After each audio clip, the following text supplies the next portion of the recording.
तो first of all good evening everyone. तो कैसे हैं आप सभी? I hope all are very good. तो जैसा कि आप यहाँ पे देख रहे हैं, यहाँ पे लिखा है for 10th class master video और नीचे लिखा है एनसीईआरटी क्लासेस 2.1, जो कि हमारे चैनल का नाम है, जिसमें हम जो वो मैथ्स डिस्कस करते हैं एनसीईआरटी। जैसे हम लोग जो वो कई सारे क्वेश्चन जो वो मैथ्स के जो वो कई सारे मैथ्स के टॉपिक जो वो डिस्कस कर चुके हैं, फिर चाहे वो बिल्कुल बेसिक हो या बिल्कुल ही एडवांस लेवल तक का मैथ्स जो वो क्यों ना हो। तो आज का जो हमारा वीडियो होने वाला है, वो जो वो होने वाला है 10th क्लास वाले जो वो इस वीडियो को ज़रूर देखें। 10th क्लास के लिए जो वो होने वाला है, ओनली फॉर 10th क्लास, ठीक है। क्योंकि हम लोग जो वो 10th क्लास का आपको पता ही है कि बोर्ड के पेपर जो वो आने वाले हैं, टर्म 1 की मैं बात कर रहा हूँ। तो आज की मास्टर वीडियो में जो वो क्या ऐसा खास होने वाला है कि आपको इस वीडियो को जो वो बिल्कुल भी स्किप नहीं करना है। सबसे पहले तो हम लोग जो वो यहाँ पे सबसे लास्ट एक्सरसाइज जो वो मैंने उठाई, देखें। लेकिन आप जो वो इसको ऐसा मत सोचिए कि सिर्फ हम 3.6 ही जो वो यहाँ पे डिस्कस करेंगे। मैं कोशिश करूँगा 3.6 से पहले वाले जितनी भी एक्सरसाइज है उन सभी को जो वो समझाने की, उन सभी को जो वो डिस्कस करने की, क्योंकि 3.6 is the one of the toughest exercise of this chapter, third chapter. ठीक है, थर्ड चैप्टर है हमारा पेयर ऑफ लीनियर इक्वेशन। ठीक है, मैं हिंदी इंग्लिश दोनों में जो वो समझाने की कोशिश करूँगा। तो अगर आप हिंदी मीडियम या इंग्लिश मीडियम दोनों से हैं, तो जो आप इस वीडियो को पूरा देखिए, बहुत कुछ आपको जानने को मिलेगा। इसलिए इस वीडियो को आप लोग जो वो पूरा देखिए सबसे पहले, ठीक है। तो इस वीडियो में खास बात ये है कि 3.6, क्योंकि देखिए इस चैप्टर की लास्ट ही एक्सरसाइज है, इसके बाद तो ऑप्शनल है। तो 3.6 क्योंकि लास्ट है, तो जो भी सबसे ज़्यादा टफ होता है उसको लास्ट में रखा जाता है। तो तभी मैंने जो वो सबसे लास्ट एक्सरसाइज जो वो उठाई है, क्योंकि हम लोग जो वो बेसिक भी डिस्कस करेंगे, 3.1 2 3 सभी मेथड जो वो यहाँ पे थोड़ा थोड़ा डिस्कस करने की मैं कोशिश करूँगा। उससे पहले हम आपका जो सेकंड चैप्टर था उसमें आपने पॉलिनोमियल के बारे में पढ़ा, फर्स्ट चैप्टर के बारे में आपने पढ़ा, तो उनके बारे में भी अगर यहाँ पे कोई बीच में जो वो जिक्र आया, तो हम लोग जो वो उसको भी डिस्कस करने की कोशिश करेंगे। तो ऐसा समझ लो कि हम लोग जो वो सिर्फ यहाँ पे सिर्फ और सिर्फ थर्ड चैप्टर को नहीं, थर्ड चैप्टर से पहले वाला जो आप लोग अभी तक पढ़ चुके हैं, वो सभी जो वो एक ही इस वीडियो में जो वो डिस्कस करने की कोशिश करेंगे, ठीक है। तो इसलिए जो वो इसको मास्टर वीडियो जो वो कहा जा सकता है। आपको जो वो वीडियो ऐसे ही जो वो देखिए पोर्ट्रेट करके जो वो इसको देखना पड़ेगा। लैंडस्केप जो वो मैं इसको नहीं कर पाया, मैंने कोशिश की लेकिन नहीं हो पाई, ठीक है। शायद मुझे अभी मतलब कि मैं इसको नहीं कर पाया, सीधी ऐसी बात ये है, ठीक है। तो आप ऐसे ही देखिए इसको, थोड़ा सा आपको यहाँ पे जो वो मतलब ऑप्शन दिखाई दे रहा होगा, इस पर जो वो क्लिक करके आप अपने मोबाइल को सीधा पकड़ के जो वो आप बिल्कुल देखिए, ठीक है। स्टार्ट करते हैं। सबसे पहले यहाँ पे जैसा कि लिखा हुआ है फॉर 10th, तो 10th क्लास के लिए होगा।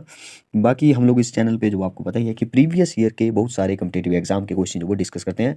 अगर आप जो वो उनको भी जो वो देखना चाहते हैं, तो आप जो वो प्ले लिस्ट में जाकर के जो वो प्ले लिस्ट बनी हुई है मैथ्स की अलग से, और प्रीवियस ईयर के क्वेश्चन की जो वो अलग से बनी हुई है, इंग्लिश की अलग से बनी हुई है। बहुत सारे हम लोग जो प्रीवियस ईयर के क्वेश्चन यहाँ से, मतलब कि चाहे वो कोई भी हो, चाहे वो इंग्लिश का हो, चाहे वो हिंदी हो, चाहे वो मैथ्स हो, चाहे वो रीजनिंग हो, चाहे वो जीके हो, चाहे वो हिस्ट्री हो, चाहे कुछ भी हो, ठीक है। वो सभी जो वो हम लोग यहाँ पे 2 3 क्वेश्चन जो वो डिस्कस करते हैं। चलिए फिर स्टार्ट करते हैं, ज़्यादा टाइम वेस्ट ना करते हुए स्टार्ट करते हैं अपना वीडियो, ठीक है। तो इसको मैं इरेज कर रहा हूँ यहाँ पे। आपको जो वो यहाँ पे एक्सरसाइज 3.6 दिखाई दे रही है। देखिए इस चैप्टर में जो वो आपको सबसे पहले तो समझना होगा कि पेयर, आपका चैप्टर का नाम है पेयर ऑफ लीनियर इक्वेशन, ठीक है। Linear equation of two variable, ठीक है। अब पेयर का मतलब आपको पता ही है, ठीक है। पेयर मतलब कि कोई जोड़ा होगा, जोड़ा मतलब कि कोई दो होंगे, और दो कौन कौन से होंगे, या तो एक्स होगा, या तो वाई होगा, या तो एम होगा, या तो एन होगा, या तो कुछ भी हो सकता है, ठीक है। या तो पी होगा, या तो क्यू हो सकता है, ठीक है। मतलब कि जिसमें दो वेरिएबल होंगे, ठीक है। तो ये होता है पेयर, ठीक है। सबसे पहले पेयर समझ लिया। अब बात करते हैं कि यहाँ पे लीनियर लिखा हुआ है, LINEAR। लीनियर का क्या मतलब होता है? देखिए आपने जब इक्वेशन का नाम सुना है, पॉलिनोमियल का नाम सुना है, अब पहले लीनियर से पहले जो इक्वेशन और पॉलिनोमियल को जो डिस्कस करते हैं। इक्वेशन को बोलते हैं समीकरण, और पॉलिनोमियल को बोलते हैं बहुपद, ठीक है। तो मैं ज़्यादातर इंग्लिश में ही बोलने की कोशिश करूँगा, क्योंकि आपको पता ही है कि इंग्लिश आपका मीडियम, आजकल तो सरकारी स्कूलों में भी इंग्लिश मीडियम आ चुका है, पहले बेशक नहीं था, ठीक है। तो अब तो मेरे ख्याल से मैक्सिमम जो भी बच्चे देखने वाले होंगे वो जो वो मुझे लगता है कि इंग्लिश मीडियम वाले होंगे, तो इसलिए मैं ज़्यादातर जो वो इंग्लिश में ही बात करने की कोशिश करूँगा।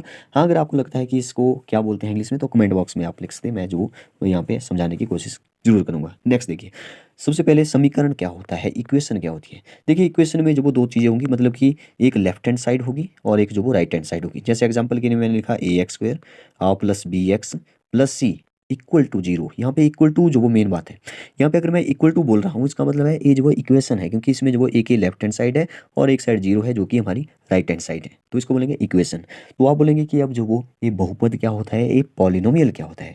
पॉलिनोमियल देखिए क्या होता है, जिसमें एक ही साइड हो, जैसे मैंने लिखा A X square plus B X plus C. अब इसमें जो वो मैंने इक्वल टू नहीं लगाया या इक्वल टू की दूसरी साइड कुछ भी नहीं लिखा, मतलब कि इसमें एक ही साइड है, तो इसमें एक ही साइड होती है उसको बोलते हैं पॉलिनोमियल, जिसमें जो वो लेफ्ट हैंड साइड और लेफ्ट राइट हैंड साइड होती है। जैसे इक्वल टू जीरो लिख दिया या इक्वल टू जीरो की जगह 3x या कुछ भी हो सकता है, ठीक है, तो वो लिख लिया तो आप उसको इक्वेशन बोलेंगे। अब आप बोलेंगे कि इसको मैं क्यों बता रहा हूँ, क्योंकि इसको आप पिछले चैप्टर में पढ़ चुके हैं। देखिए जब कोई इक्वेशन होती है तो इक्वेशन में जैसे मैंने लिखा A X square plus B X plus C, तो उसमें जो भी सबसे बड़ी पावर होती है ना एक्स की, क्योंकि ये इक्वेशन जो है एक्स में देखिए, तो एक्स की सबसे बड़ी पावर देखते हैं हम लोग, तो 2 है, तो इसको बोलेंगे क्वाड्रेटिक इक्वेशन। ठीक है, अगर ये इक्वेशन है तो क्वाड्रेटिक इक्वेशन, अगर इक्वल टू जीरो भी लिखा है तो इसका मतलब है ये जो वो क्वाड्रेटिक पॉलिनोमियल है। ठीक है, अगर एक्स की पावर जो वो 1 होगी तो हम लोग उसको लीनियर बोलेंगे, जिसके बारे में हम आज डिस्कस करने वाले हैं। ठीक है, और ये आपको पता ही होगा कि जिसकी सबसे बड़ी पावर 2 है तो उसके 2 रूट निकलेंगे, या अगर मैं पॉलिनोमियल की बात करूँ तो 2 उसके 0 निकलेंगे। देखिए निकालने का तरीका सेम ही है लगभग। ठीक है, बस उसके नाम अलग है। आपको आएगा कि इससे पॉलिनोमियल के जो वो जीरोस निकालिए, तो अगर एक्स की सबसे बड़ी पावर 2 है तो 2 निकलेंगे, एक्स की सबसे बड़ी पावर 3 है तो 3 निकलेंगे। ठीक है, सीधी ऐसी बात ये है। तो वहाँ पे जीरो बोलेंगे, यहाँ पे रूट बोलेंगे, बस इतना सा डिफरेंस है, बाकी निकालने का तरीका लगभग सेम ही है दोनों का। ठीक है, तो उस पर नहीं जाने वाला है, क्योंकि उस पर गए तो वीडियो बहुत लंबा चला जाएगा। ठीक है, तो अपने टॉपिक पर आते हैं, लीनियर इक्वेशन पर। ठीक है, तो लीनियर इक्वेशन क्योंकि पेयर है तो 2 इक्वेशन दी होगी इसने। ठीक है, तो जैसे मैं एक जनरल जैसे इक्वेशन लिख देता हूँ यहाँ पे A1x, इसको थोड़ा सा छोटा कर देता हूँ यहाँ पे। जैसे मैंने लिखा यहाँ पे A1x plus B1y plus C1। ठीक है, क्योंकि ये जो इक्वेशन है तो मैंने लिख दिया आके इक्वल टू 0। ठीक है, क्योंकि ये 2 होंगी, क्योंकि पेयर होगा। ठीक है, तो एक तो ए लिख ली मैंने, और एक मैं डाल दूंगा, देखिए 1 1 लिखा ना मैंने, A1 B1 C1, तो दूसरी इक्वेशन में A2 B2 C2 लिख दूंगा, A2x plus B2y plus C2 equal to 0। ठीक है, ए होगी पहली, ए होगी हमारी दूसरी इक्वेशन। ठीक है, अब आप बोलेंगे कि वहाँ पे क्या लिखा था, pair of linear equation in 2 variable. 2 variable कौन कौन से हैं, यहाँ पे एक एक्स है एक वाई है, यहाँ पे भी एक्स है एक वाई है, तो 2 वेरिएबल वाली आपने लेनी है। अब जरूरी नहीं है कि एक्स वाई ही होगा, पी क्यू हो सकता है, ठीक है, जेड एक्स हो सकता है, कुछ भी, मतलब कि कोई भी 2 लेटर ले लो, आप उनको बोल सकते हो कि ये दोनों वेरिएबल है। आप बोलेंगे यहाँ पे तो C1 भी है। देखिए A1 B1 C1 जो वो ये जो वो कांस्टेंट टर्म है। ठीक है, मतलब कि यहाँ पे जो वो आपको जो वो C1 अकेला दिखाई दे रहा है, बाकी यहाँ तो y के साथ भी 2 है, x के साथ A2 है, ये भी कांस्टेंट है। ठीक है, x और y तो चलो कांस्टेंट है ही, सॉरी एक्स और वाई तो वेरिएबल है, तो वेरिएबल के साथ यहाँ पे एक कांस्टेंट भी है, कांस्टेंट भी है, इसके साथ भी कांस्टेंट है, लेकिन यहाँ पे ये जो C1 C2 है इसके साथ कोई वेरिएबल नहीं है, ये सिर्फ और सिर्फ कांस्टेंट टर्म ही होगी। ठीक है, तो यहाँ तक मेरे ख्याल से आपको समझ आया होगा, क्योंकि ये बहुत ही ज़रूरी है इस एक्सरसाइज को करने के लिए, या 3.3 चैप्टर में से कोई भी क्वेश्चन करने से पहले आपको ये पता होना चाहिए लीनियर इक्वेशन क्या होती है। तो ये होती है लीनियर इक्वेशन ऑफ 2 वेरिएबल। ठीक है, क्योंकि वेरिएबल यहाँ पे क्या है, एक्स और वाई है। तो ये एक मैंने जनरल इक्वेशन लिखी। अब देखते हैं इसको जो वो कैसे सॉल्व किया जाता है, इसका क्या मतलब है सॉल्व करने का, वो समझते हैं जरा। जैसे मैंने जो वो एक इक्वेशन फिर से आपको मैं उसको लिख देता हूँ A1x plus B1y plus C1 equal to, देखिए इसको जो वो ऐसे भी लिखा जा सकता है, जैसे इक्वल टू मान लो C1 लिख लिया, तो आप जो वो पहले तो इसको C1 को इस साइड लेके आइए, तो ये जो वो माइनस का C1 हो जाएगा और इक्वल टू 0 बन जाएगा। कुछ इस तरह के ऑप्शन क्वेश्चन भी आपको देखने को मिलेंगे। ठीक है, तो एक तो ये इक्वेशन है, ऐसे आप इसको समझ लो। ठीक है, एक जो वो मैंने लिखा था A2x प्लस B2y और प्लस C2 इक्वल टू 0। ठीक है, मान लो ये जो वो 2 इक्वेशन है, तो वैसे जैसे आपको यहाँ पे दो इक्वेशन दिखाई दे रही है। अब आप बोलेंगे यहाँ तो फ्रैक्शन में कोई प्रॉब्लम नहीं है, फ्रैक्शन को जो वो एक झटके से जो वो हम लोग ठीक कर लेंगे। बस आपको बेस जो वो इसका अगर पता है तो जो वो आपको प्रॉब्लम नहीं आने वाली है, ठीक है। तो देखिए एक इक्वेशन जो होती है ना ग्राफ में, जैसे मैंने ग्राफ बनाया, एक इक्वेशन का मतलब है कि लाइन जाएगी कोई, ठीक है। इक्वेशन का मतलब है एक लाइन होगी, स्टेट या स्टेट ही होगी, लाइन तो स्टेट ही होती है वैसे भी। तो ऐसे जो वो मैंने एक लाइन बना दी, ठीक है, मतलब कि ये जो वो हमारी पहली इक्वेशन थी, ठीक है। और दूसरी इक्वेशन जो वो मैंने ऐसे बनाई कि ए लाइन जो वो कुछ इस तरह से जा रही है, ठीक है। तो कुछ इस तरह से ये लाइन जो वो ऐसे जा रही है, तो ये जो वो हमारी दूसरी इक्वेशन की लाइन होगी, ठीक है। तो ये लाइनें जहाँ पे आपस में मिलेगी वो जो वो इसका सॉल्यूशन होता है, ठीक है। मैं बताऊंगा कि लाइनें जो वो कैसे बनाएंगे, कैसे ड्रॉ करेंगे। वैसे आप जो वो इसको सेकंड चैप्टर में मेरे ख्याल से बहुत अच्छे से पढ़ चुके हैं। ग्राफ जब आप उसको देखते हैं, ग्राफ जो वो कैसे बनाते हैं, क्या करते थे, एक्स को जीरो मानते थे, वाई की वैल्यू निकल जाती थी, फिर वाई को जीरो मानते थे, एक्स की वैल्यू निकल जाती थी, दो पॉइंट मिल गए, एक लाइन बन जाएगी। किसी भी लाइन को बनाने के लिए दो पॉइंट चाहिए, देखिए देखिए ये दो पॉइंट है तो बन गई लाइन, ठीक है। एक ही पॉइंट होगा तो इस पॉइंट से होकर के हम लोग जो इनफाइनाइट नंबर ऑफ लाइंस जो वो बना सकते हैं, ठीक है। ये भी आपको बताना चाहिए, बिल्कुल छोटा सा बेसिक सा क्वेश्चन, ठीक है। जब दो लाइनें होगी तो जब आप सॉरी दो पॉइंट होंगे तो एक लाइन उससे होकर के गुजार सकते हैं, लेकिन जब एक पॉइंट होगा तो इनफाइनाइट नंबर ऑफ लाइंस इससे जो वो जा सकती है। तो इसका मतलब है कि किसी भी लाइन को ड्रॉ करने के लिए हमें दो पॉइंट की जरूरत होगी। दो पॉइंट मतलब कि एक्स और वाई फिक्स्ड ऑर्डर में होते हैं, एक्स एक वाई, ठीक है।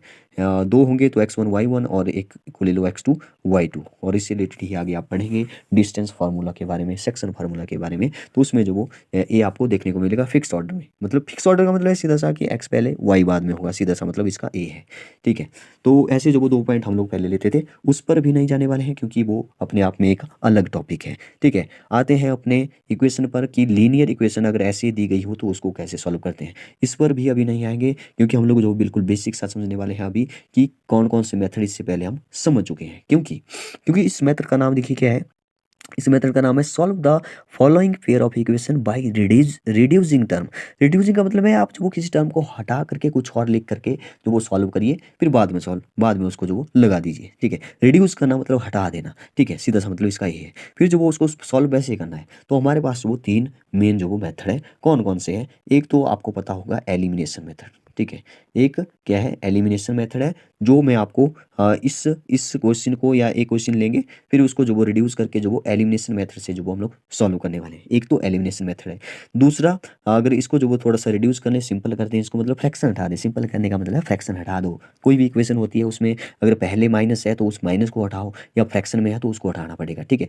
क्योंकि ताकि हमें इक्वेशन जो वो बिल्कुल सिंपल सी दिखाई दे, ठीक है। बस सिंपल सा मतलब ये होता है रिड्यूस करने का मतलब, सीधा ये है कि फ्रैक्शन में कोई टर्म दी गई है तो उसको जो वो फ्रैक्शन से सिंपलेस्ट फॉर्म में लाना है, ठीक है। एलिमिनेशन मेथड एक हमने पढ़ा, सब्स्टिट्यूशन मेथड आपने पढ़ चुके हैं, ठीक है। वो भी हम लोग यहाँ पे थोड़ा सा डिस्कस करेंगे, जो कि आपको इसी चैप्टर में मिलेगा पीछे और पेपर में पूछा जाता है, ठीक है।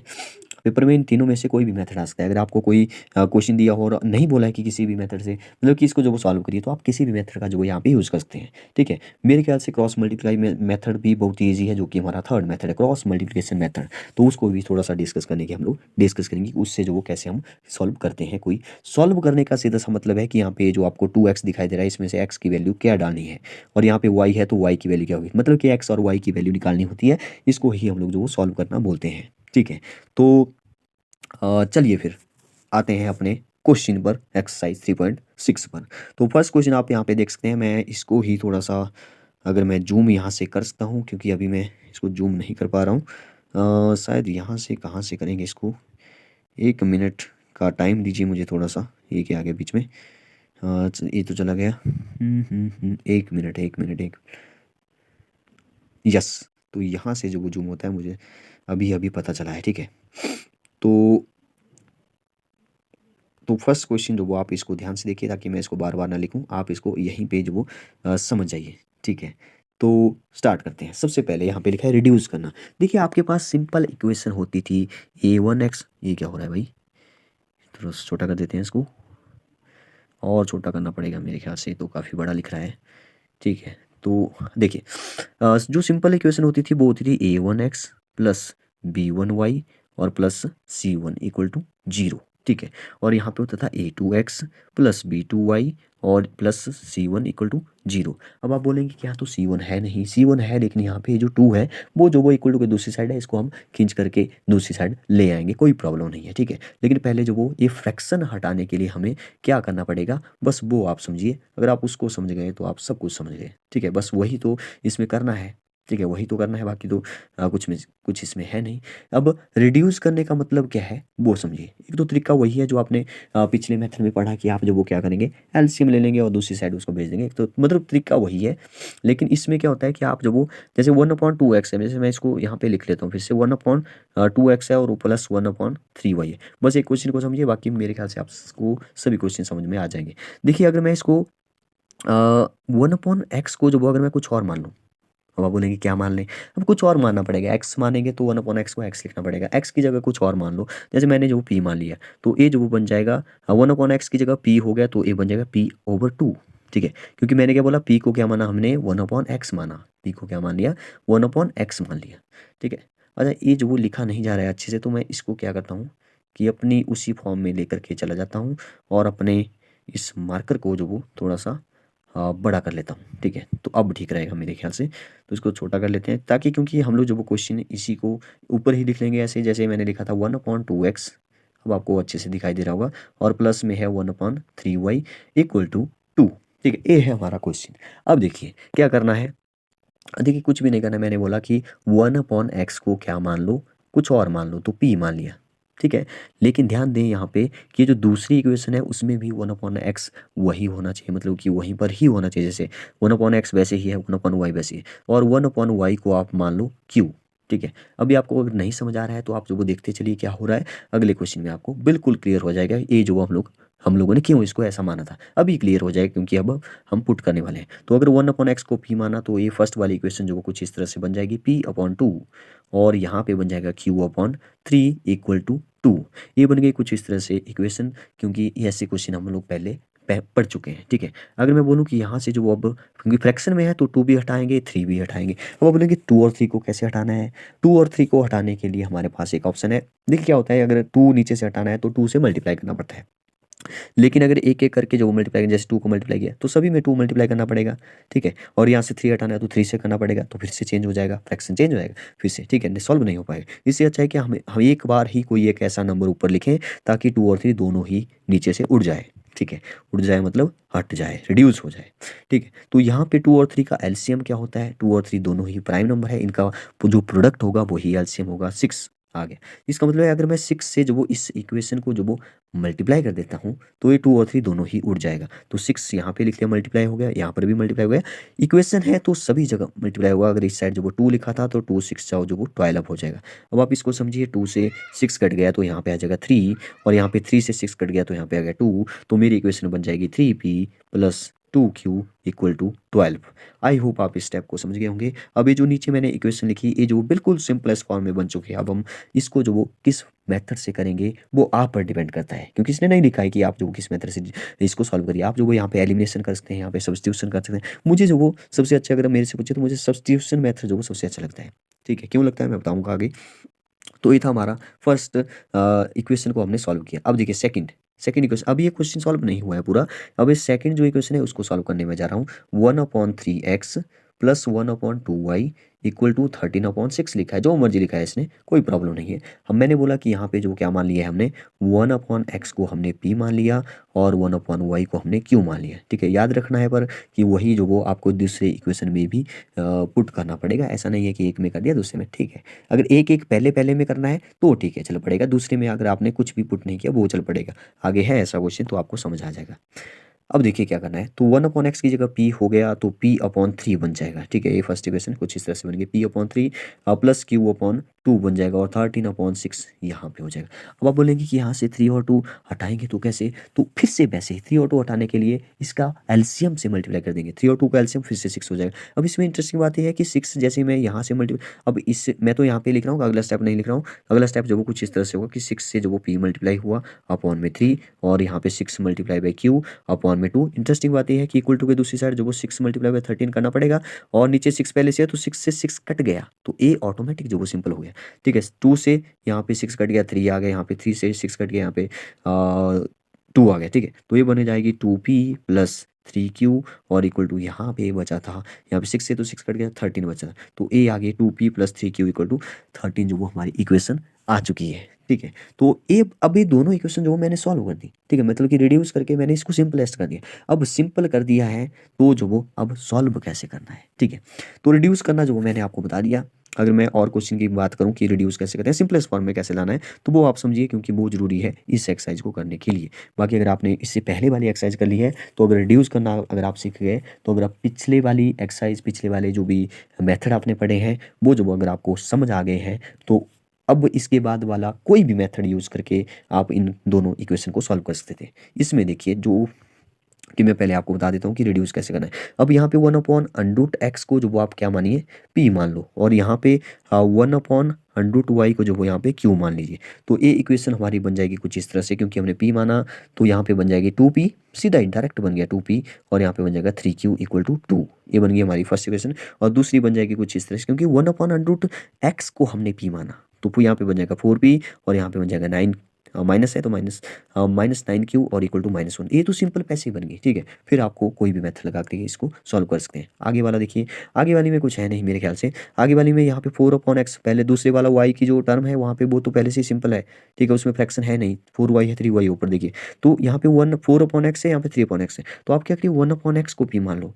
तो ये कुछ इस तरह से आपको देखेगी फिर से, ये देखिएगी 1/x को p माना, तो ये देखेगी 4p, और प्लस में क्योंकि अगले वाले को हमने नहीं छेड़ा है, तो यहाँ पे हो जाएगा 3y इक्वल टू 14, ठीक है। दूसरे वाले को देखें तो यहाँ पे हो जाएगा 1/x को p मान लिया तो 3p, और माइनस का 4, ये y में रहने दो, ठीक है। अब आप बोलेंगे कि ये p है, ये y है, कैसे सॉल्व होगा? बिल्कुल वैसे ही सॉल्व होगा जैसे p की जगह आप x मान लेते थे, xy होता था, बस x की जगह वो p आ चुका है, बाकी कुछ नहीं है, ठीक है। मतलब p की वैल्यू निकलेगी और y की वैल्यू निकलेगी, बिल्कुल सिंपल है, बाकी कुछ नहीं है, करना वैसे ही है, ठीक है। तो ये एक तरीका था इसको सॉल्व करने का। आगे आप आगे देखिए 1/5/x-1 है, तो यहाँ पे 1/x-1 को p मान लो, सिंपल हो जाएगी। वैसे ही y मान लो y-2, ठीक है।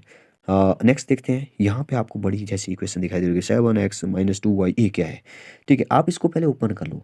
ओपन करने का मतलब है 7x को भी डिवाइड करो xy से, और माइनस का 2y को भी डिवाइड करो xy से। अब देखिए यहाँ से y और y कट गया, और यहाँ से x और x कट गया, तो ये बन गई 7/y, और यहाँ पे बन गया 2 है 2/x। अब जो वो y और x को हटाना है, तो आप जो वो मान लो फिर 1/x को p, ठीक है, और यहाँ पे मान लो 1/y को q, ठीक है। और दोनों में जो ऐसे ही सिंपल करके जो आप इसको सॉल्व करिए, तो कुछ इस तरह से इसको किया जा सकता है, ठीक है। तो ये सिंपल मैंने सिंपल करना मैं आप सभी को, सभी इस एक्सरसाइज में जितने भी क्वेश्चन है उन सबको सिंपल करना मैं आपको बता देता हूँ।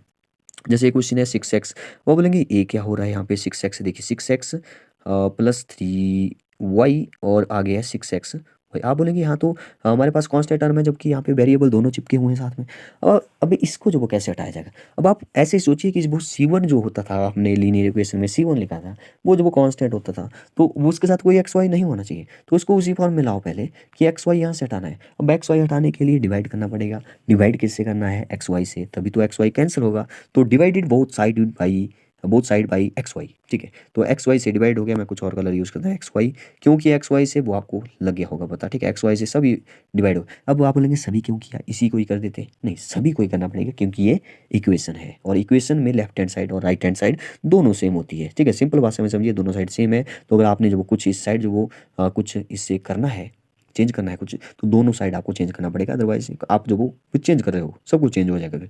तो x से x कैंसिल, बचा 6/y, और यहाँ से y से y कैंसिल और बचा प्लस का 3/x। यहाँ से xy से xy कैंसिल, बचा इक्वल टू 6। ये बन गई पिछले वाले की तरह। यहाँ पे 1/y को मान लो p, और यहाँ पे 1/x को मान लो फिर q, और ये बन जाएगी 6p plus 3q equal to 6 बन जाएगा। तो ऐसे जो वो इस क्वेश्चन को सॉल्व करना था हमने, ठीक है। नेक्स्ट बात करते हैं इसकी। तो 10/x प्लस वाई सीधा 1/x प्लस वाई, जो नीचे लिखा है उसको जो वो 1 करके जो वो ऐसे मान लो उसको p, ठीक है। और 1/x माइनस वाई को यहाँ पे मान लो q, और सॉल्व हो जाएगा आपकी इक्वेशन। फिर जो आपने वैसे ही इसको करना है। अगर हम नेक्स्ट बात करें इसको, तो आपको बहुत बड़ी दिखाई दे रही होगी, कुछ नहीं है इसमें भी आप क्या करिए 1/3x प्लस वाई को मान लो p। तो यहाँ पे देखिए ए जो वो 1/3x प्लस वाई है, तो इसको आपने p मान लिया, ठीक है। तो यहाँ पे जो वो a बन जाएगी p, ठीक है, p प्लस, और यहाँ पे 1 3x माइनस वाई को मान लो q, तो यहाँ पे बन जाएगी p plus Q equal to 3/4। और बोलेंगे नीचे वाली में क्या होगा, नीचे वाली में जो देखिए क्या होगा, नीचे वाली में 1/2 तो वैसे ही रहेगा, 1/3 इसको जो वो आपने सिर्फ की p माना है तो यहाँ पे p जो वो ऊपर लिखेंगे, ठीक है, और माइनस वैसे ही 1/2, और यहाँ पे इसको आपने q माना है इक्वल टू माइनस का 1/8। अब 1 और 1 तो सबके साथ होता है, तो यहाँ पे p ही मतलब है, ठीक है, 1 क्यों मतलब कि q ही है, ठीक है। तो ये बन जाएगी कुछ इस तरह से। फिर आप जो वो इसको 2 को हटाने के लिए जो वो 2 से ऊपर जो वो मल्टीप्लाई करिए और 2 हट जाएगा, ठीक है, dividing sorry multiply both side by 2, ठीक है। फिर जो वो इस इक्वेशन को भी आप सॉल्व कर सकते हैं। तो मेरे ख्याल से आप मैंने आपको बता दिया, आपको समझ आया होगा कि रिड्यूस कैसे करते हैं। तो इसमें जो वो रिड्यूस करना आपने सीखा, क्योंकि ये टाइम जो वो काफ़ी लंबा हो चुका है, काफ़ी टाइम हो चुका है। तो बाकी जो भी एलिमिनेशन मेथड है, सब्ट्रैक्शन मेथड जो भी है, ठीक है, और जिसको कि हिंदी में एक विलोपन मेथड है, विलोपन विधि है, ठीक है, हिंदी में विलोपन विधि बोलते हैं। सब्स्टिट्यूशन मेथड है, एक से वैल्यू निकालते हैं दूसरे में डाल देते हैं, बिल्कुल सिंपल सा मेथड है। क्रॉस मल्टीप्लाई मेथड है, बहुत ही ईजी मेथड है। तो उसके बाद जब जैसे ये इक्वेशन जो वो सिंपल हो जाएगी, उसके बाद आप किसी भी मतलब कि मेथड से उसको जो वो सॉल्व करके एक्स और वाई निकाल सकते हैं। तो अगले टॉपिक में जो वो किसी एक मेथड्स को जो वो हम लोग डिस्कस करेंगे, ताकि आप इन सभी क्वेश्चन को जो वो अच्छे से कर पाएँ। अगर आपने वो पहले से ही पढ़ लिए हैं और अगर आपको ये समझ आ गया, तो मेरे ख्याल से आप कर लेंगे। तो best of luck for your exam. तो बताइए अगले वाला टॉपिक जो वो हम लोग क्या डिस्कस करेंगे। वैसे हम लोग जो वो एक मेथड जो वो जरूर डिस्कस करेंगे। Okay, thank you and good night, bye bye.